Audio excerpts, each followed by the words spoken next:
Here come those Los Angeles Lakers. We're going to talk about them today. But before we get started, I want to tell you guys to hit that subscribe button, like, comment, share, and to continue to support my channel.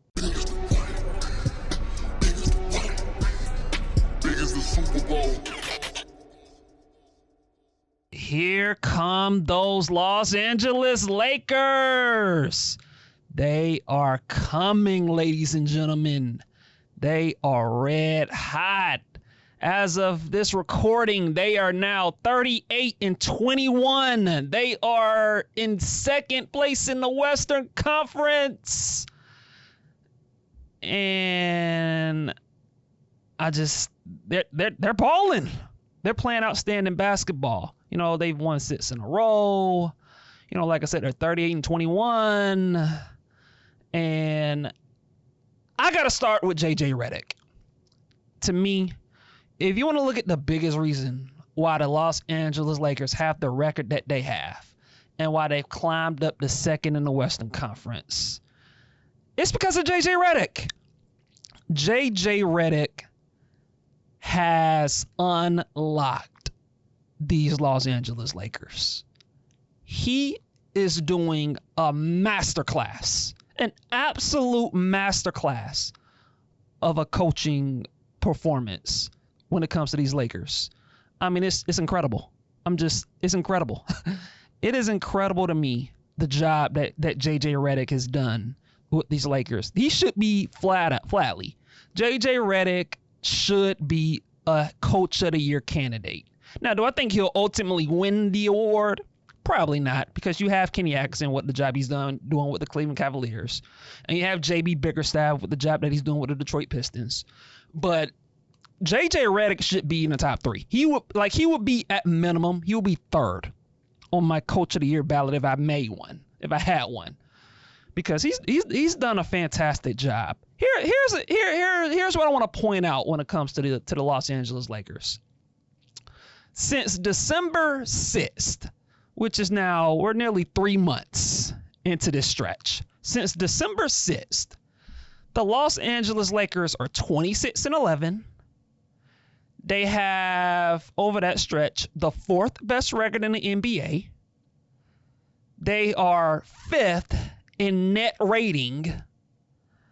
And they're 3rd in the league since December 6th. The Los Angeles Lakers are 3rd in the league in defensive efficiency.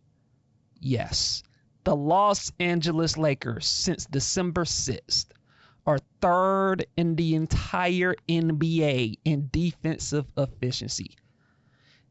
That is incredible to me. That's incredible. And what happened before December 6th? Let me just flash back, because before December 6th, the Lakers were coming off a loss to the Miami Heat when they lost 134-93. They lost by 41 points, and things were looking bleak. You know, things weren't going too well. They weren't playing defense. Guys weren't on the same page. You know, LeBron was frustrated. It was just bad for the Lakers. It was bad. And then, since then, they played my Atlanta Hawks. Ultimately, the Lakers lost that game, but they played with great effort in that game to the point where, you know, the game slipped away from them. They had a couple of bad breaks. Trae Young had a game winner, whatever, right? That's what happened. But really, since then, they've just been on a roll. They've been on a roll. They've turned things around. And here's the thing with the Lakers. It feels like no matter who plays for the Lakers, they just keep winning games. They keep winning, and they play defense, and guys know their roles. And when you watch the Lakers play, it just feels like they're just connected, and that guys are on the same page, and that guys are just following the game plan. No matter who plays, no matter the opponent, it feels like you're getting the same effort from the Los Angeles Lakers night after night after night. And like, here's the crazy part when it comes to the Lakers and over this stretch, over the last, 37 games. it feels like I said, like the Lakers had Anthony Davis at certain points during this stretch. Guess what? He's now traded. They had D'Angelo Russell a little bit during this stretch at times. Guess what? He's now traded. They've had LeBron kind of in and out of the lineup at times. Like there's been games where LeBron and AD when Luka was there, even Luka didn't play, and they still win games. Like it's incredible to me how they're doing it. And now as of recently, they've had LeBron and shout out to LeBron James. I mean, this is a guy that's 40 years old. And ever since he turned 40, the guy's averaging over 26 points a game on 50% shooting. I mean, what in the world? I mean, this dude ain't aging at all. When you talk about LeBron James, I mean, his longevity and the way that he keeps himself in shape and the way he's committing himself, I mean, it's unworldly. I mean, LeBron James at the age of 40, like he has to be the greatest athlete in my lifetime when it comes to just longevity. I mean, it's obscene with what he's been able to do year after year after year to keep himself in shape, for him to perform at the level that he's been performing at 40 years old, in his late 30s and 40s. Like guys his age are retired, sitting on a couch. You know what I'm saying? And this guy's still playing and playing at an all NBA level, let alone an all-star level. I mean, LeBron James at the age of 40, at worst, is a top 8 to 10 player. I mean, it's crazy with what he's doing. And so you have LeBron James performing at the level that he's performing at. Trading for Dorian Finney-Smith, trading D'Angelo Russell for Dorian Finney-Smith was an excellent trade. It was an excellent trade. Dorian Finney-Smith is giving the Lakers some defensive versatility. He can play the 3 to 4. He's even playing some center for the Lakers at times. In these small ball lineups that JJ Redick is throwing out there. And he's holding his own and he's defending multiple positions and he's giving that team just a real defensive presence.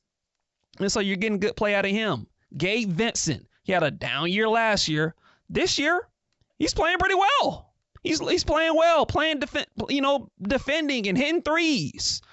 So they're getting good play out of him. Jackson Hayes, he's been holding down the fort at the center position. He's playing well. You got Rui Hachimura. He's having an awesome year. He's shooting a career high 40% from 3, and this is a guy, kind of like with DeAndre Hunter. Previously, a guy that took a lot of too many mid-range shots. That was kind of the deal with Rui Hachimura in the past. Just playing not consistent, not taking the right shots. But you look at what he's doing this year. He's been excellent. He's playing great. He's taking a lot more threes. He's making a lot more threes. He's become a 3-level scorer at the power forward position. He's playing well. And so you got so many of these contributors, and I can't forget this guy. And I know he didn't play the other night against the Clippers, but I got to give a shout out to Austin Reeves. I said this a few days ago. Austin Reeves to me is the most underrated NBA player. He's the most underrated player in all of the NBA. I believe Austin Reeves is the most underrated player in the NBA. This guy just doesn't get his just due. He's just an excellent player. He offensively, I mean, dare I say, is he the best third option in the NBA? Austin Reeves, because this guy just makes plays. He just when in a game when LeBron didn't play and Luka didn't play, this guy that scored over 40 points against the Pacers the other night. I think it was like 2 or 3 weeks ago. And he just makes big shots. He's crafty. He can get to the basket. He can draw fouls. He's become a lethal 3-level scorer for the Lakers. And he's even doing some stuff on the defensive end as well. And so he's been good for them. He's been just awesome. And even on a night like last night against the Clippers, in which Austin Reeves did not play, you got guys stepping up. You got the rookie Dalton Connect, who stepped up in a major way and had, 18 points and made a few threes. And so he's been like, so you got a rookie who, by the way, shout out to Dalton Connect from Tennessee. He was a guy I like pre-draft. I like what he could do coming out. And so for him to step up without Austin Reeves against the Clippers, that's been huge. And, hey, that man Luka Doncic, he's coming. He's starting to find his rhythm. Against the Clippers, he had 29 points on 9 of 17 shooting, and he was 5 of 12 for 3, and he also had 9 assists. He's coming, ladies and gentlemen. Luka Doncic is coming. And so with Luka Doncic, starting to find his rhythm, and you got LeBron, doing LeBron things, all of a sudden these Los Angeles Lakers, like I said, they climbed up to number 2 in the Western Conference. They're looking dangerous right now. Like, the Los Angeles Lakers look dangerous, and to me, it all goes back to J.J. Redick. It all goes back to J.J. Redick. J.J. Redick looks like a home run coaching hire from Rob Pelinka. And we made fun, people during the offseason kind of made fun of Rob Pelinka about, like, why are you hiring J.J. Redick? Now, why are you hiring this white dude? Whatever. Why are we hiring LeBron's buddy who used to go on LeBron's podcast? LeBron and JJ Redick did a podcast last year, and they used to talk like, why are we hiring him? He has no head coaching experience and blah, blah, blah, blah, blah. Why are we hiring JJ Redick? And JJ Redick is just making a lot of people look stupid because he's doing a hell of a job. He's doing a hell of a job. This team, the Lakers are prepared. They're prepared each night. Look no further than what the Lakers did to the Denver Nuggets a couple of weeks ago when the Nuggets were flying high on a 9-game winning streak. And I saw the Lakers just have a legit game plan against Nikola Jokic in ways that I haven't seen many teams be able to do to him, which is fluster him, frustrate him, send a lot of double teams at him, put alter his passing lanes, and like they did a number on the Denver Nuggets that night and blew them out on the road, by the way, in Denver. And I think JJ Redick after that game said like he had 2 days to prepare for the Denver Nuggets, and boy did he put a number on Denver that night. And so it just speaks to the coaching acumen that JJ Redick is doing these days. And like, look, man, he's a clear upgrade over Darvin Ham. And I like Darvin Ham, but the results speak for themselves. JJ Redick is doing an awesome job. This team defensively is playing at an elite level. Like I said, since December 6th, the Lakers are 3rd in the league in defensive efficiency.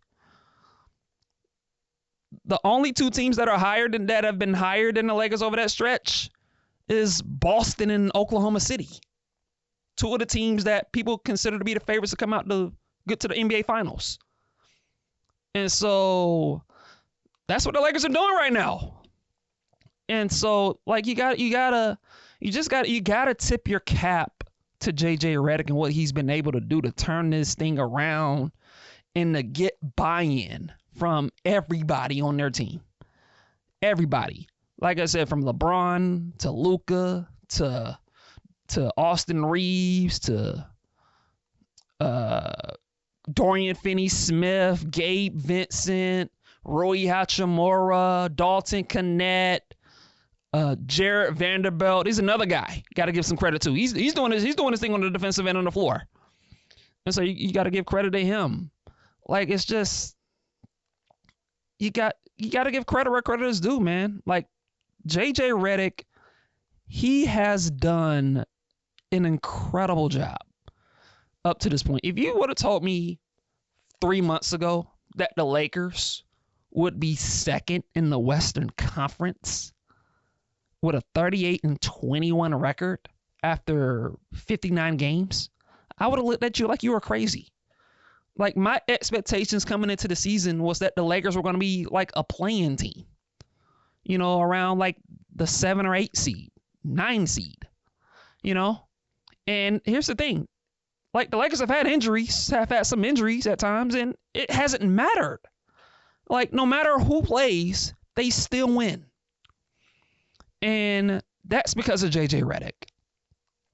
It's because of J.J. Redick. And if you look at the Western Conference right now, like, outside of maybe Oklahoma City, like, who can't the Lakers beat in a playoff series?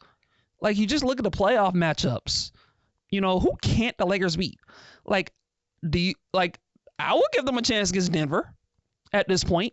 I look at the Denver Nuggets and look, I think Nikola Jokic is the best player in the world, but do you trust the Denver Nuggets defensively? I'm not sure I do. You know, the Memphis Grizzlies. Jaren Jackson Jr. is at an all-NBA level year. Ja Morant is good. Desmond Bane is good. And the rookie Jalen Wells might be rookie of the year. But, you know, do you trust them against LeBron and Luka? I'm not sure. You know, the Houston Rockets.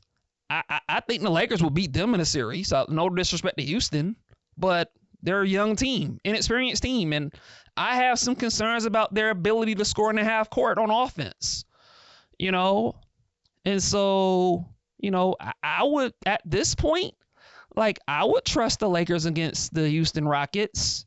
You know, the Clippers, obviously, look, man, the Lakers have done a number on the Clippers twice already. You know, and so, and I mean, do we trust Kawhi Leonard to be healthy when it matters most? I don't know. You know, the Lakers against the Warriors, like I said, like, who, like, I would take the Lakers against them. And so, like who can't the Lakers beat? And, like, at this point, it's between them and the Oklahoma City Thunder at this point. Like, that's the way it's looking right now. You know, the Lakers and the Oklahoma City Thunder. And look, I saw Shannon Sharp the other night. I think it was like last week on First Take. And he was talking about OKC, KFC, UFC, Lakers in 5. I would put it to you like this here, Legs. OKC, KFC, UFC, Lakers in 5.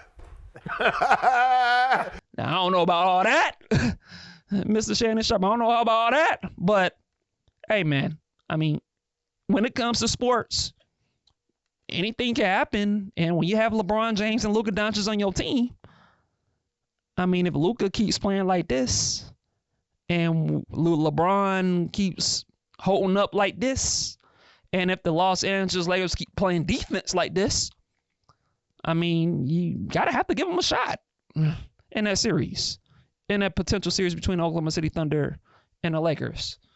And so, hey, I mean, at this point, man, like the more you watch the Lakers and the more they keep winning at this clip, and the more you see this team led by LeBron, and you see Luka just find his rhythm, and you see what Austin Reeves is doing, and Rui Hachimura and what he's doing, and you have Gabe Vincent and Jackson Hayes and Dorian Finney-Smith, and I can go on, and Jarrett Vanderbilt.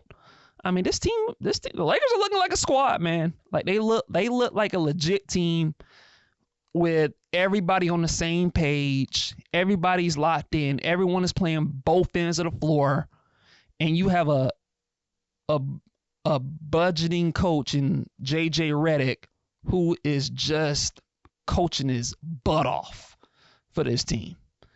And, like, the more you watch the Lakers, the more that you have to take them seriously as a legit threat in the Western Conference. And as a team that could very well get to the NBA Finals. Now, look, like I said, if the Lakers played OKC in the playoff series, I would pick the OKC Thunder. I just would. Like, I would just bank on the Thunder being the more athletic team, and I would just bank on just Shai Gilgeous-Alexander just doing what he does as the soon-to-be MVP of the league. Like, I would just bank on their athleticism and depth and defense. Like, I just would. But, hey, these Los Angeles Lakers that I'm seeing right now, they have a legit chance to go as far as they want to go. And that's just the way it is. That's the way it's looking like right now, man. Like, it just is. And so, shout out to JJ Redick. Shout out to Rob Pelinka for pulling off the coaching of JJ Redick and getting him. And shout out to Rob Pelinka for, again, I don't know how he did it, but he got Luka Doncic. He traded for Luka Doncic. And the Lakers are looking hot right now.